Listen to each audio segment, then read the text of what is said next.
believe it? Because I can't, everyone. I'm the Millennial Weeb, and today I am so happy that The Devil is a Part-Timer is getting a second season.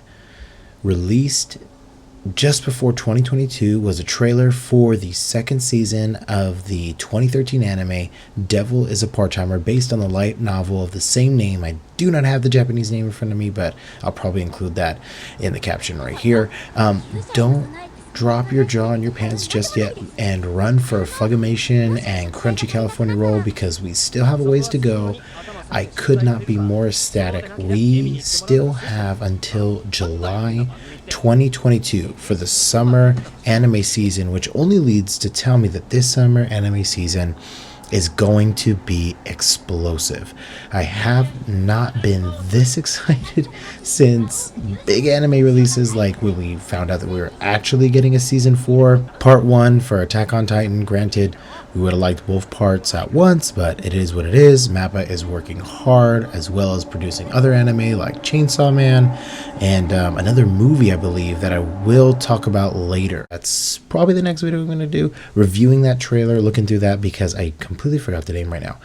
Anyways, for those of you who don't know, let me recap this very simple reverse isekai anime. The reason I call it that, a reverse isekai, as if for those of you who are familiar, if you're brand new to anime, you're brand new to the hype, isekai is pretty much the slang name for a magical world anime where just a nobody or a somebody or just a regular kid or teenager or young adult gets dropped into a magical world with either one magical quality or with one trait or quirk that they received in the regular world, or the normal world, that actually gives them an advantage in the magical world. So the true reason I call it a reverse isekai, now that we established what isekai is, the real reason I call it a reverse isekai, because while the devil's a part-timer, instead of placing a nobody into a magical world with one useful trait or skill,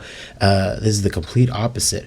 We place the main character, Sadao Mao, into the normal world with 0 skills. He has to learn a whole new language as an adult. Do you know how hard it is to learn a new language as an adult?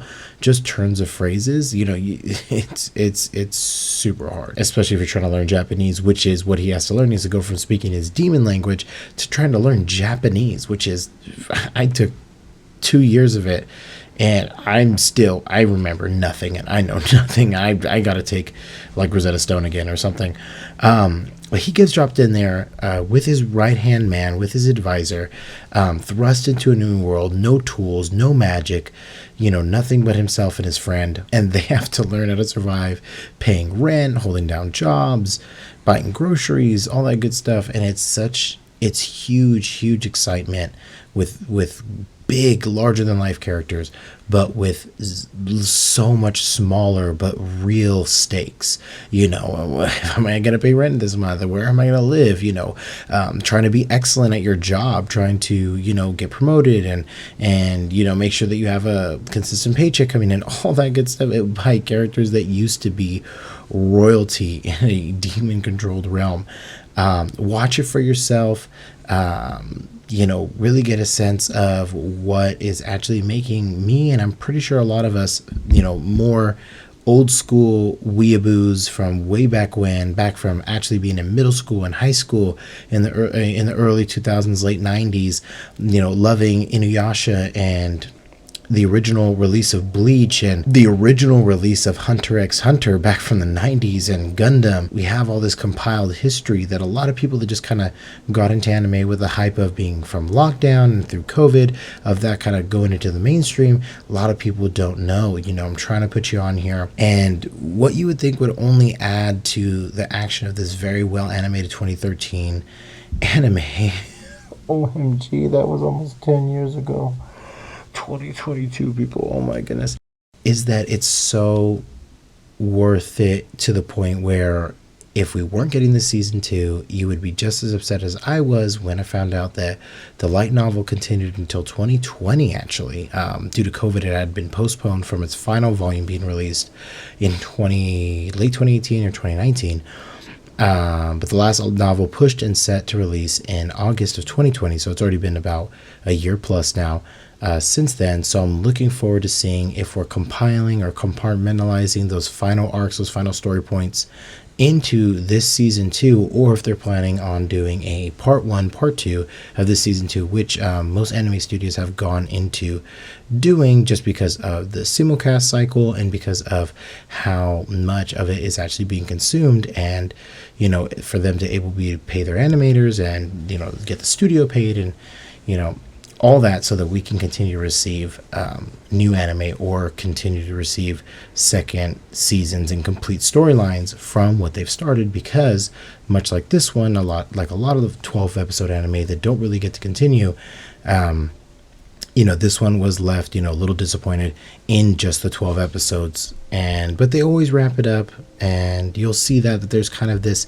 finality to it on the 12th episode, as they normally do, always leaving it ambiguous whether they will be picked up or whether the studio has to move on to other projects because of lack of funds. So always remember to support any anime that you love. Support it on Netflix, support it on Hulu, support it on Crunchyroll, support it on Funimation, support it by purchasing the light novel and any works from the artists, from the animators. Continue to try to not pirate these things. It's so hard not to do, but the best thing we could do for them to keep it coming is to not watch it on the Go Anime and everything like that. Directly support the merchandise, directly support the creators. So watch it for yourself. The English dub actually has a pretty stellar American cast, genuine and good voice actors, which you don't often get. I mean, not the voice actor part, but look at Seven Deadly Sins and look at the animation. We get excellent, stellar voice actors, but crap animation. But this one has both great voice actors, great animation, and so in preparation for that, go watch Devil's a Part-Timer, especially since again most of you are fairly new to the anime scene, and we know Attack on Titan, we know the One Piece, we know the notice a lot more people know Bleach and Full Metal Alchemist than I previously thought. For people who are brand new, Dragon Ball Super and the new Sword Art Online Alicization, or the Underworld, I believe it is the latest series, or Ordinal Scale. I know a few people who are fairly new to anime that you haven't scratched the surface, and I'm going to be talking about a lot of those, a lot of them that are coming back, a lot of them that should be revisited, and even some that maybe some people have missed, and giving kind of a score and an insight as to what really transcends this medium as opposed to other TV shows and movies, and what really makes it so apparent and why we held on so dearly from such a young age to this medium of entertainment. And I guess what some people are starting to see now. I promise you there's so much you haven't scratched the surface of with even just the simplest adaptations, not of epics of glory like Attack on Titan and even One Piece at times, but a small town story with huge characters who learn to grow outside of their larger than life roles and destiny, who truly want to strike a path to happiness instead of the fate thrust upon them by their upbringing. And that's what you're getting with Devil is a Part-Timer.